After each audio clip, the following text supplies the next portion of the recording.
अस्सलामुअलैकुम नाज़रीन, प्रोग्राम जी का जहां हम और आप एक मर्तबा फिर एक साथ। उम्मीद है अल्लाह ताला के फजलो करम से आप सब खैरियत से होंगे। वतने अजीज़ और हम सब के लिए सलामती की बहुत सी दुआओं के साथ अपने आज के प्रोग्राम का आगाज़ करते हैं। नाज़रीन, अपने आज के प्रोग्राम में हस्बे रिवायत हमारी कोशिश थी कि हम आपको दिखाएंगे कुछ ऐसी जगहें जो अभी तक ज़्यादा मंजर आम पर नहीं आ सकें और बहुत से लोगों की नज़रों से पोशीदा भी हैं।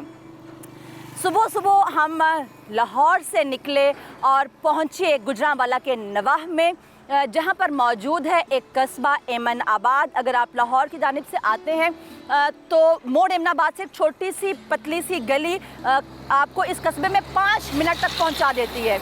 लेकिन आज हमारी किस्मत कि हम सुबह सुबह घर से निकले, नाश्ता भी नहीं किया, धूप भी बहुत है, गर्मी है और बुरे हालात, और हमें पता चला यहाँ पर कि रास्ता जो है वो ख़राब है, सड़क टूटी हुई है और आपको दोबारा वापस जाना पड़ेगा। हमने टोल प्लाज़ा दोबारा क्रॉस किया और लोगों के बताए हुए रास्ते पर चलते चलते हम यहाँ पर पहुँच गए। पिछले 1 घंटे से हम ख़वार हो रहे हैं, अभी तक हम एमनाबाद में नहीं पहुँच पाए। तो कितनी ख़वारी मुकद्दर में लिखी हुई है, आज आप भी देखेंगे। हम भी ढूंढते हैं उन तमाम निशानात को, आप भी हमारे साथ चलिए।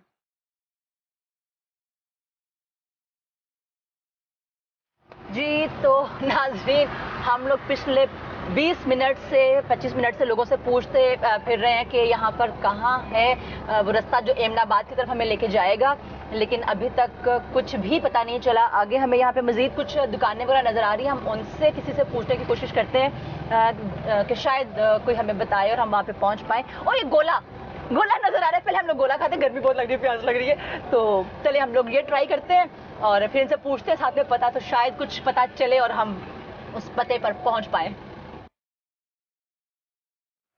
भाई यहाँ पे एमनाबाद हमने जाना है, तो कौन सा रास्ता यहाँ से जाएगा एमनाबाद की तरफ? एमनाबाद में ही आप खड़े हैं। नहीं तो हमें वो जो पुरानी इमारतें हैं, गुरुद्वारा है, एक मस्जिद भी है यहाँ पे पुरानी, वो मस्जिद किस तरफ मिलेगी हमें?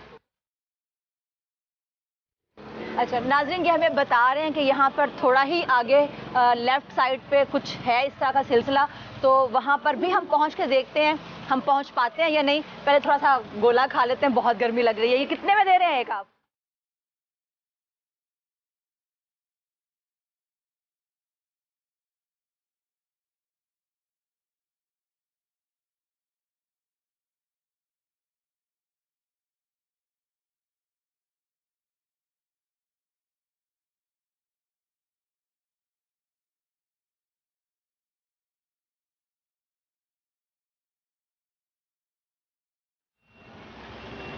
हम लोग आए तो सैर करने के लिए थे यहाँ पे और तारीखी जगहों को देखने के लिए आए थे, लेकिन तारीख ने फिर दोहरा दिया अपने आप को। हम बचपन में चले गए, गोला खाने लगे हैं। आपको भी अगर याद आ रहा हो तो कहीं आसपास से मिलता हो तो ज़रूर लेकिन जाए कीजिए।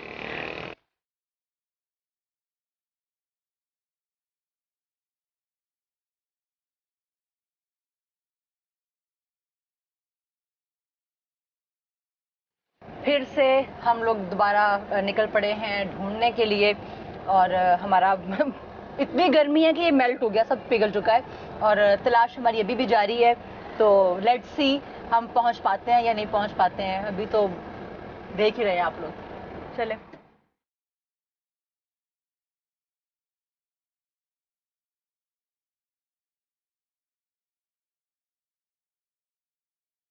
एमनाबाद के बारे में रिवायत है कि यहाँ सियालकोट के राजा ने तकरीबन 2000 साल पेशतर एक शहर आबाद किया था, जिसके नाम के मुतालिक कोई दस्तावेज या तहरीर मौजूद नहीं है। अलबत्ता 16वीं सदी में इस हिस्से पर बाबर की यलगार के हवालाजात जरूर दिखाई देते हैं।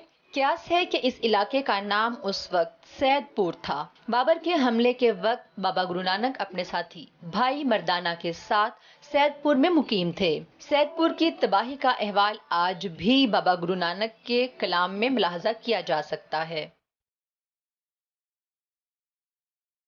नाज़रीन, एमनाबाद सिखों के लिए निहायत ही मुकद्दस मुकाम है। ये वो जगह है जहाँ पर बाबा गुरु नानक ने 2 मरतबा क़याम किया था।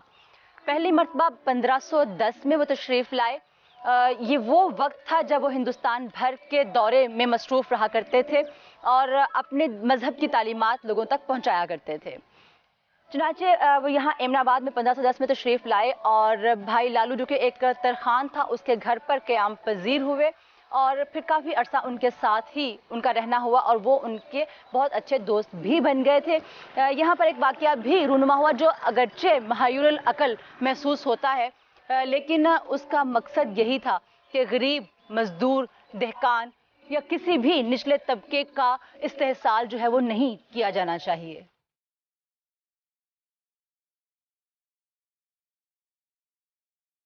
नाज़रीन, इस वक्त मैं गुरुद्वारा रूड़ी साहब के सामने मौजूद हूँ। इसे रूड़ी साहब क्यों कहा जाता है, इसके पीछे बहुत दिलचस्प हक़ाइक़ बयान किए जाते हैं।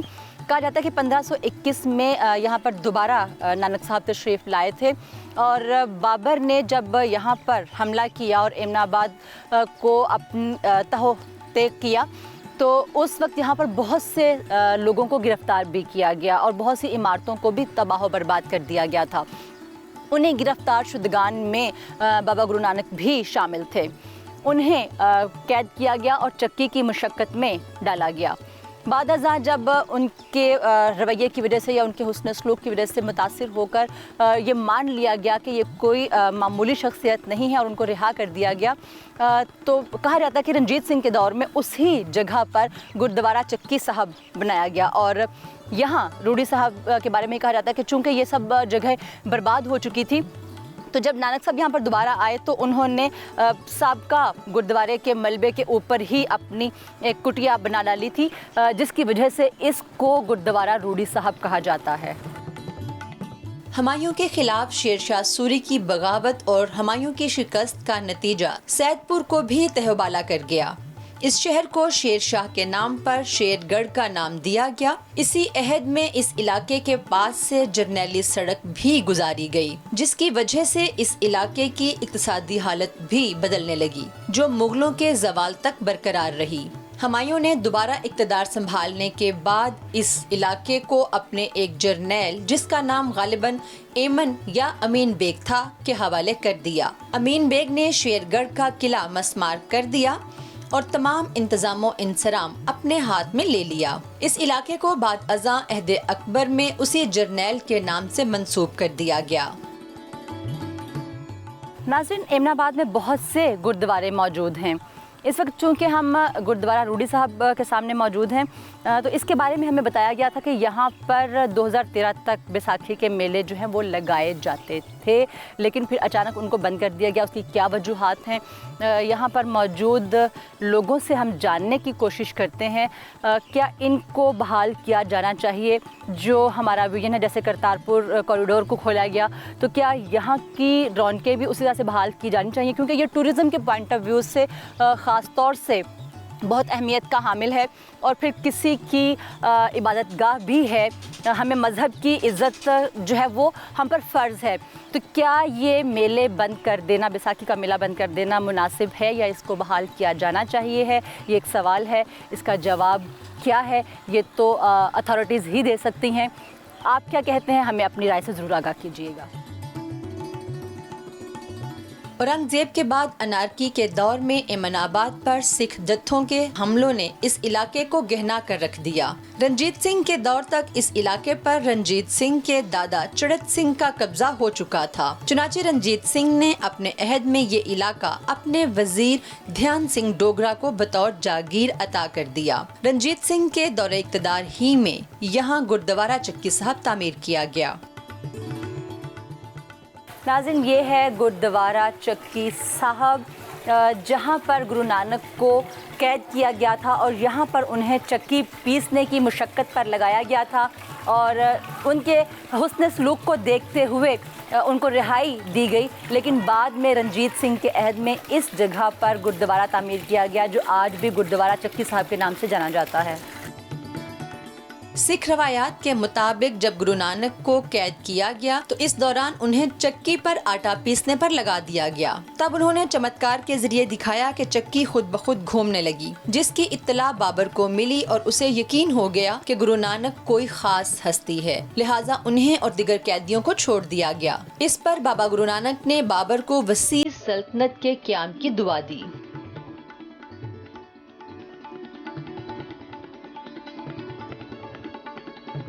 बाबर बादशाह ने सारे कैदियों को हुक्म दिता कि जिन्हें भी कैदी ने चक्कियां चलाणगे दाने पीसणगे। इत्थे फिर गुरु नानक देव जी महाराज जी ने बाबर बाणी उचारी, जिन्हें सिख शब्द है भी है, जैसी में आवे कसम की वाणी, तैसड़ा करी ज्ञान मिला लो, पाप की जंज ले कब रोधाया, जोरी मंगे दान मिला लो। जदों गुरु नानक देव जी महाराज जी ने जेल खाने दे विच शब्द उचारिया, जेल खाने दीयां सारियां चक्कियां आपो आप चलन लग गईयां। बाबा गुरु नानक सैदपुर में कुछ अरसा लालू भाई के साथ भी मुकीम रहे। चुनाचे इस जगह पर भी एक गुरुद्वारा तामीर कर दिया गया, जो आज लालू भाई दी खुई के नाम से जाना जाता है। नाज़रीन, बिलाखिर सुबह से घूमते घामते गर्मी, धूप, भूख, प्यास सब बर्दाश्त करते बिलाखिर हम पहुँचे गुरुद्वारा भाई लालू दी खुई पर, और जो कि लॉक्ड है, लेकिन आप इसका जो आउटर देख रहे हैं कंस्ट्रक्शन बहुत खूबसूरत है। और इसका तर्ज तामीर मुझे कहीं कहीं उसका कदीम आप मिस्र, यूनान टाइप कुछ उस तरह का लगता है, लेकिन बहुत खूबसूरत है।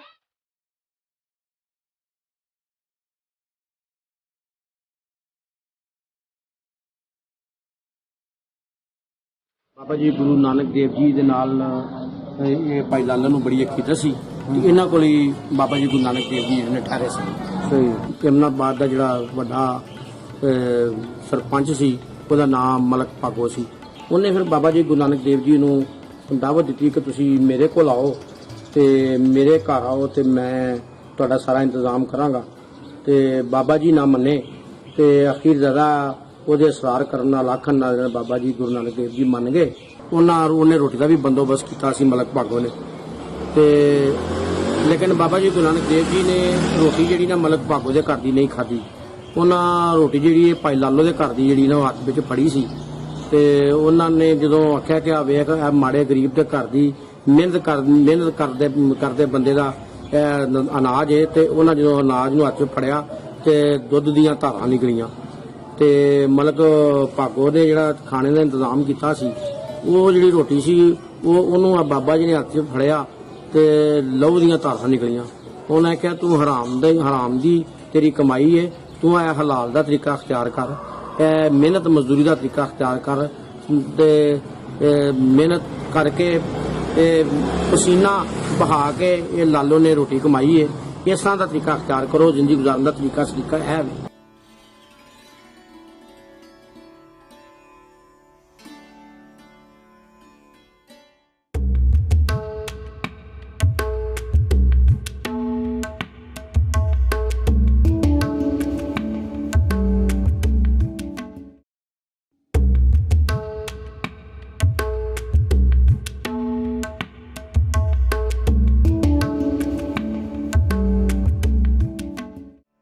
नाज़रीन, एमनाबाद के बाज़ारों से और मुख्तलिफ़ गलियों से होते होते हम इस वक्त जिस गली में मौजूद हैं, यहाँ पर हमें एक मंदिर दिखाई दिया। आप मेरे अकब में भी देख सकते हैं कि एक घर है जो कि जदीद आपको तर्ज पे तामीर किया हुआ नज़र आ रहा है, लेकिन इसके अंदर दरअसल एक मंदिर है। वो कैसा है अभी हम आपको दिखाते हैं, आइए हमारे साथ।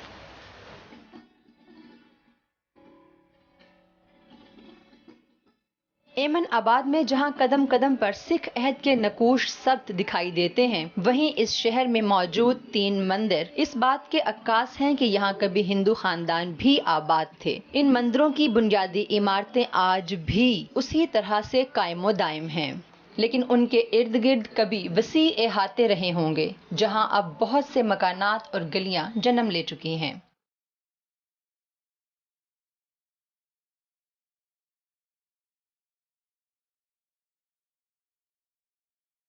नाज़रीन, हम इमारत के अंदर दाखिल हो चुके हैं। आप यहाँ पर मेरे साथ देख सकते हैं कि एक बहुत बड़ी इमारत दिखाई दे रही है और उसके साथ एक छोटी आपको इमारत भी दिखाई दे रही है।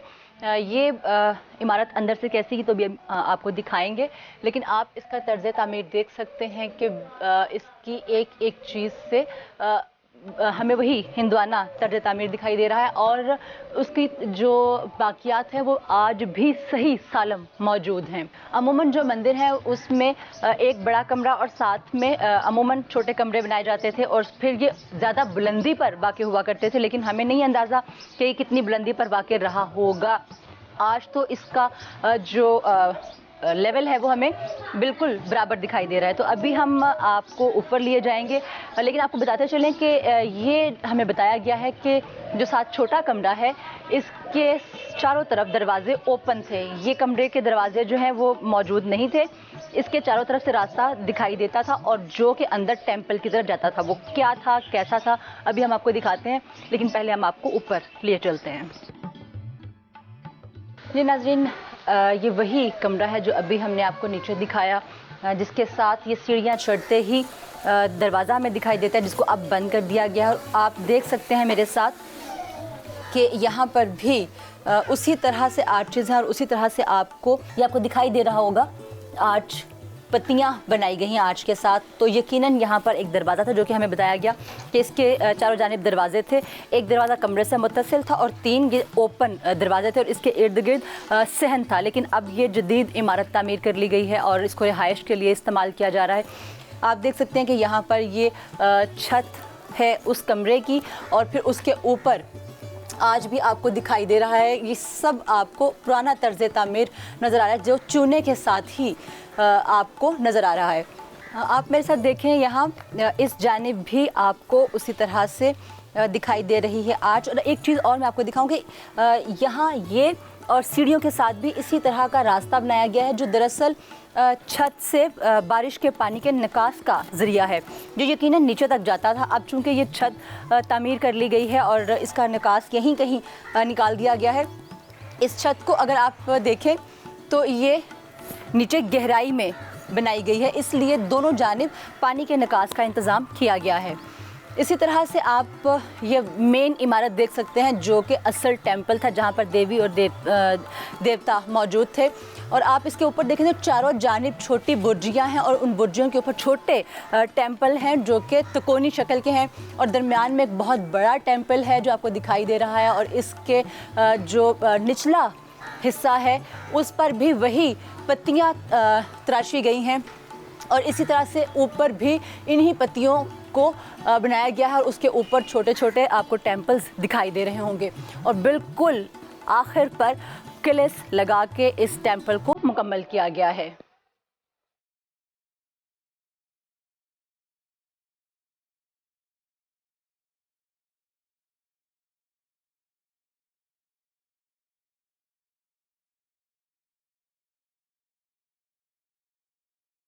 नाज़रीन, आप वो देख सकते हैं मेरे सामने बिल्कुल एक और हमें टेंपल दिखाई दे रहा है जो इस बात का सबूत है कि इस पूरे इलाके में हिंदुओं की आबादी बहुत ज़्यादा थी और इसी मोहल्ले को दीवान मोहल्ला भी कहा जाता है।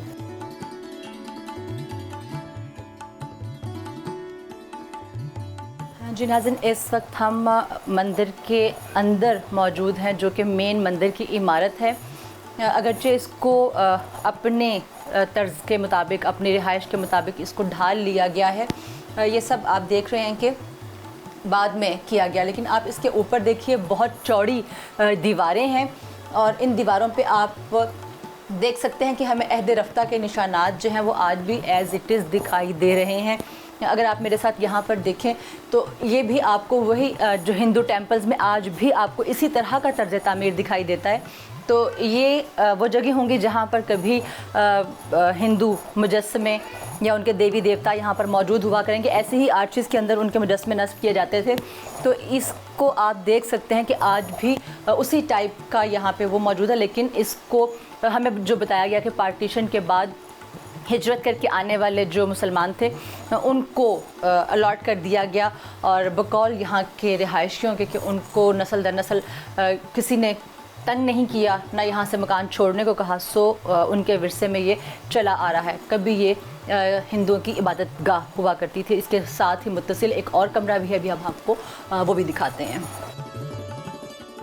नाज़रीन, आप इस वक्त मेरे साथ देख सकते हैं कि कमरे का पूरा मंज़र आपको गवाही देता नज़र आता है कि यहाँ पर रिहाइश है जो प्रॉपरली इख्तियार की गई है। और अगर आप इस कमरे के फ़र्श को देखें तो आज भी हमें लिपाई दिखाई दे रही है। यहाँ पर मिट्टी का फ़र्श है जिसको लिपाई के ज़रिए कवर किया गया है और इसका जो छत है वो बिल्कुल गुंबदनुमा है, जैसा कि अमूमन हिंदू टेंपल आपको दिखाई देते हैं। और अगर आप मेरे साथ इसका आर्किटेक्चर देखें तो वो भी आपको दिखाई देता है कि छोटी छोटी मेहराबें हैं जिनको नुमायाँ किया गया है। प्रॉपर मेहराब नहीं है लेकिन मेहराबदार डिज़ाइंस बनाए गए हैं। इसके साथ साथ आपको कुछ प्रॉपर मेहराबें भी दिखाई देती हैं। एक मेरे सामने आप नज़र आ रही है और एक इसी तरह से बैक पर भी है और ये बिल्कुल आपके सामने भी आपको नज़र आ रही है एक आर्च।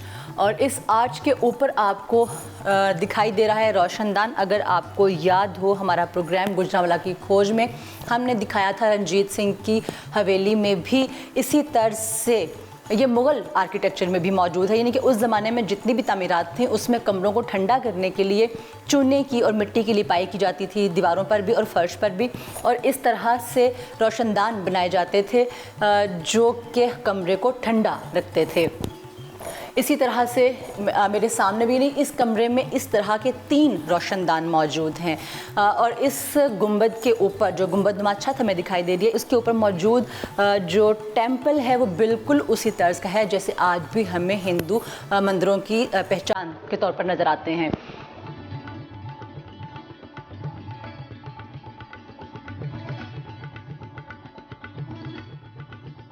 नाज़रीन, आप ये देख रहे हैं कि इनके जो आपको सतून दिखाई दे रहे हैं उसके ऊपर जो कार्विंग की गई है वो बिल्कुल चूने के साथ और मिट्टी के साथ इसकी लिपाई भी है और डिज़ाइन में आपको पिलर नुमा दिखाई दे रहे हैं। और इसके ऊपर ख़ास डिज़ाइन जो बने हैं फूलों के वो भी हिंदुआना तर्ज तामीर में आपको दिखाई देते हैं या राजपूताना तर्ज तामीर में दिखाई देते हैं। इसका स्ट्रक्चर आज भी जूं का तूं मौजूद है जो अहद रफ्ता की याद दिलाता है। इसका गुंबद आप देख सकते हैं कि हश्त पहलू तामीर किया गया है।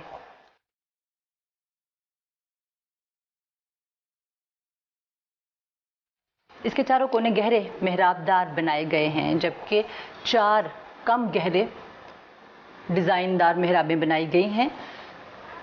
और गुंबद बिल्कुल सादा है, इसमें हमें कोई ख़ास डिज़ाइनिंग दिखाई नहीं दे रही, लेकिन आसार से लगता है कि यहाँ पर कभी गुलकारी भी की गई होगी, लेकिन अब वक्त के हाथों वो तमाम गुलकारी मादूम हो चुकी है।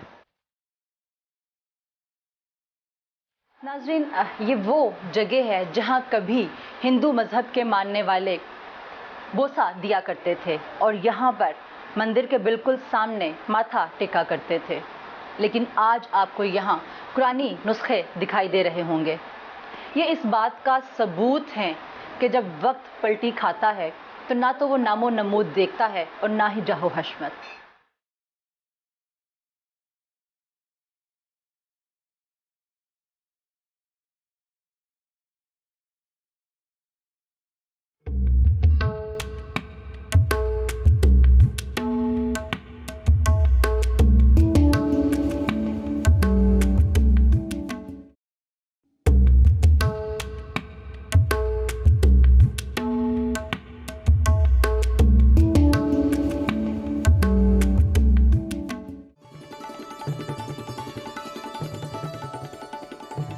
छत से दिखाई देने वाले मंदिर की तलाश में निकले तो एक भारी भरकम दरवाजे के सामने जा पहुंचे। क्यास था कि यहाँ की इमारत इस दरवाजे की मौजूदगी के सबब दस्तबुर्दे ज़माना से महफूज रही होगी, लेकिन यहाँ की दास्तान ज्यादा अलमनाक दिखाई दी। नाज़रीन, दीवान मोहल्ले ही में हमें एक और मंदिर दिखाई दिया। आप इस मंदिर के बाहर देख सकते हैं कि दाखिली दरवाज़ा भी अभी तक मौजूद है जो यकीनन उसी अहद का लगाया गया है। आप इसको देख सकते हैं कि ये भारी लकड़ी का दरवाज़ा है और इस पर लोहे के उसी तर्ज के मजबूत कील या इसको जो नेल किया गया है वो आज भी उसी तरह से मौजूद है। तो इसके पीछे एक और मंदिर है, तो आइए उसको भी देखते हैं।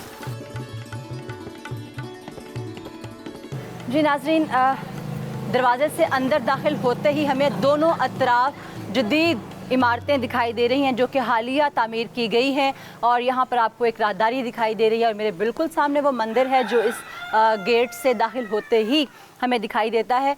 और अगर आप मेरे साथ दाएं जानिब देखते हैं तो हमें एक और छोटा सा मंदिर दिखाई देता है जिसके ऊपर किलिस बनाया गया है, जबकि मेरे सामने जो इमारत है वो असल मंदिर की इमारत है। आप यहाँ पर देख सकते हैं कि यहाँ पर भी एक छोटा कमरा बनाया गया है, जैसा कि हमने आपको पहले मंदिर में भी दिखाया था, और इसके अतराफ में भी दरवाजे खुले हैं। यहाँ पर भी आप देख सकते हैं कि ये खुला है, और जैसे वहाँ पर भी खुला हुआ था इसी तरह से यहाँ पर भी 3 अतराफ में दरवाजे ओपन हैं। और असल में जो मंदिर है छोटा वो सामने दिखाई दे रहा है, अभी वो लॉक है और वो शायद खुल भी ना पाए, लेकिन आप देख सकते हैं कि इसको भी पिलर्स पे खड़ा किया गया है, और इसके दरमियान में हमें फूल दिखाई दे रहा है जो कि हिंदू तर्ज तामीर में हमें दिखाई देता है, और उसके दरमियान में शायद जो खोंटा लगा है वो घंटे के लिए लगाया गया था, यानी कि यहाँ पर जो हिंदू ज़ायरीन थे वो अपनी रसूमात अदा करते थे, उसी तर्ज पर यहाँ पर तमाम जो चीज़ें हैं वो अभी भी मौजूद हैं, लेकिन इसकी हालत आप देख सकते हैं।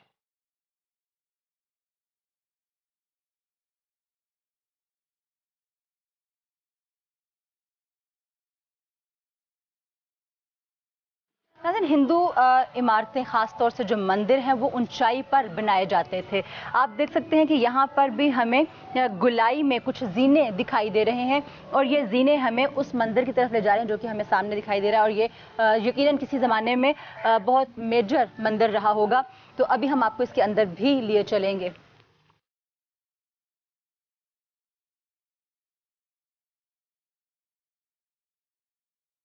आप देख सकते हैं यहाँ पर भी इसके फर्श पर जैसे मुख्तलिफ मुगलिया इमारतों में छोटी ईंट को इस्तेमाल किया गया, यहाँ पर भी वही छोटी ईंटें इस्तेमाल की गई हैं, स्टेप्स में भी वही छोटी ईंटें इस्तेमाल की गई हैं, और ये इस पूरे चबूतरे पर जो हमें हिस्सा दिखाई दे रहा है जो मंदिर के सामने है वहाँ पर तो वो छोटी ईंट मौजूद है, जबकि यहाँ पर खासी खस्ता इमारत हो चुकी है और फर्श का भी बहुत ही हशर ख़राब हो चुका है।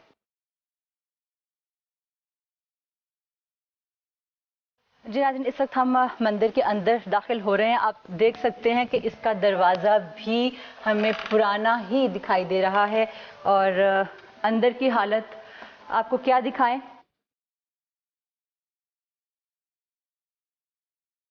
नाज़रीन, इस मंदिर में आप देख सकते हैं कि यहाँ पर भी उसी तरह का तर्ज तामीर है, लेकिन गुज़िश्ता जब आपको हमने मंदिर दिखाया था उसकी निस्बत यहाँ पर सादगी हमें ज़्यादा दिखाई दे रही है। यहाँ पर दीवारों पर आराइशी काम ज़्यादा नहीं किया गया।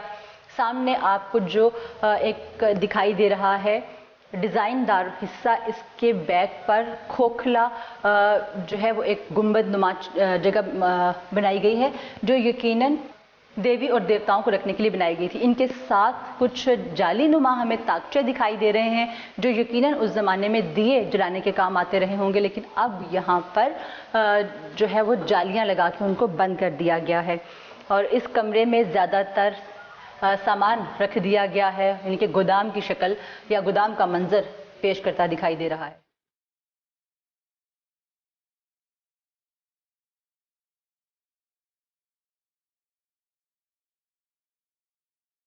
इस कमरे में भी हवा के लिए उसी तर्ज के रोशनदान बनाए गए हैं जो कि बिल्कुल सीधे नहीं हैं बल्कि ढलानदार हैं।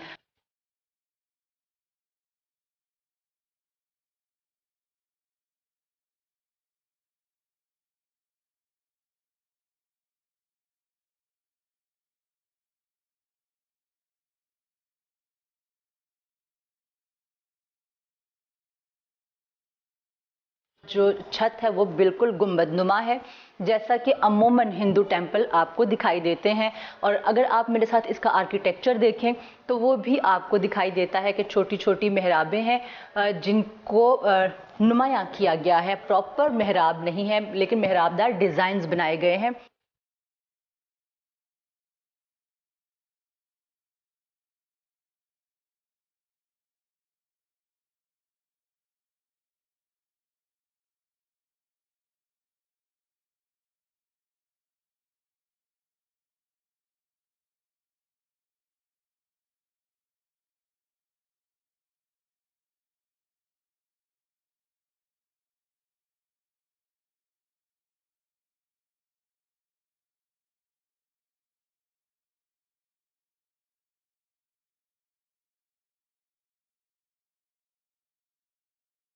नाज़रीन, ये मंदिर जो आप मेरे अक़ब में देख रहे हैं, इसका तर्ज़ तामीर हमें पिछले मंदिर से कुछ मुख्तलिफ दिखाई देता है।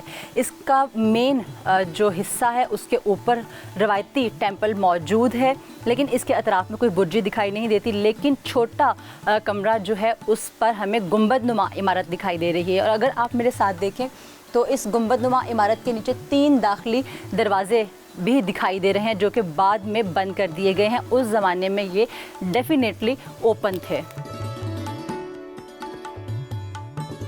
जी नाज़रीन, यहाँ पर कुछ लोग हमारे साथ मौजूद हैं जो यहाँ के रिहायशी हैं। वो इन जगहों के बारे में क्या जानते हैं और वो क्या राय रखते हैं, आइए इनसे बात करते हैं। जी, यहाँ पे इमनाबाद में 2 मंदिर हैं हिंदुओं के। ये पार्टीशन के बाद से यहाँ पे जो जो लोग आए थे उनके हिस्से में आ गए थे। जो जो जगह आई थी जिनको सर छुपाने के लिए जगह भी नहीं थी, तो हवेली दीवाना वगैरह, ये हवेली दीवाना थी सामने दीवानों का, तो ये हमारे हिस्से में आई थी जब हम इधर आए थे हवेली दीवाना। तो ये मंदिर वगैरह भी हैं, लेकिन ये देखें आप टूट फूट का शिकार हैं, इंतहाई खस्ता हाल है। हिस्टोरिकल प्लेसेस में शामिल होता है, लेकिन गवर्नमेंट के अंडर नहीं है ये। अगर गवर्नमेंट के अंडर होता है तो ये काफ़ी अच्छी प्लेस कह सकते थे हम इसे, कि देखने के लिए काफ़ी अच्छा बन सकता था। जैसे यहाँ पे गुरुद्वारा भी है, काफ़ी हवेली हैं, 3-4 मंदिर हैं इमनाबाद में, लेकिन वो सिखों की जो मकामात हैं सारे वो हैं गवर्नमेंट के अंडर। हिंदुओं का किसी में वो गवर्नमेंट के अंडर नहीं है कोई भी। यानी कि आप ये समझते हैं कि अगर इसको गवर्नमेंट अपनी कस्टडी में लेती है और इनकी देखभाल करती है तो इसका मुल्क को कोई फ़ायदा हो सकता है? नहीं, मुल्क को कोई इसका फ़ायदा नहीं हो सकता। मुल्क माशाल्लाह हमारा पहले ही बहुत बेहतर है। इसको आप मुल्क से कंपेयर ना करें। मुल्क छोटी छोटी चीज़ों में वो नहीं है। देखिए, सिर्फ मैं इसकी तो बात नहीं कर रही हूँ ना, इस तरह के बहुत से मनादिर जो हैं मुल्क भर में मौजूद हैं। अगर उनको गवर्नमेंट अपनी कस्टडी में लेती है, उनकी देखभाल करती है, तो टूरिज़्म का आपको नहीं लगता कि एक वो नया दरवाज़ा खुल जाएगा? जब टूरिज़्म का दरवाज़ा खुलेगा तो डेफिनेटली मुल्क की इकनॉमिक पे क्यों नहीं फ़र्क पड़ेगा? हाँ जी, करना चाहिए। इस्लाम एक पीसफुल रिलीजन है और सब रिलीजन को बराबर का मिलना चाहिए। तो जैसे सिखों को गुरुद्वारा यहाँ पे इमनाबाद में देखा आपने, वो कितना अच्छा गवर्नमेंट के अंडर आ गया हुआ है। वहाँ पे काफ़ी अच्छा व्यू वगैरह बना दिया उन्होंने, गार्डन शार्डन। तो अगर इसको भी गवर्नमेंट के अंदर किया जाए तो काफ़ी बेहतर बन जाएगा।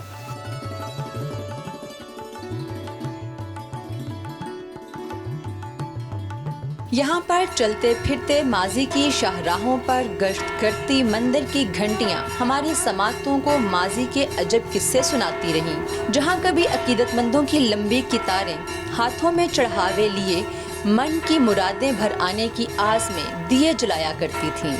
आज बस एक जाए इबरत के सिवा कुछ भी नहीं।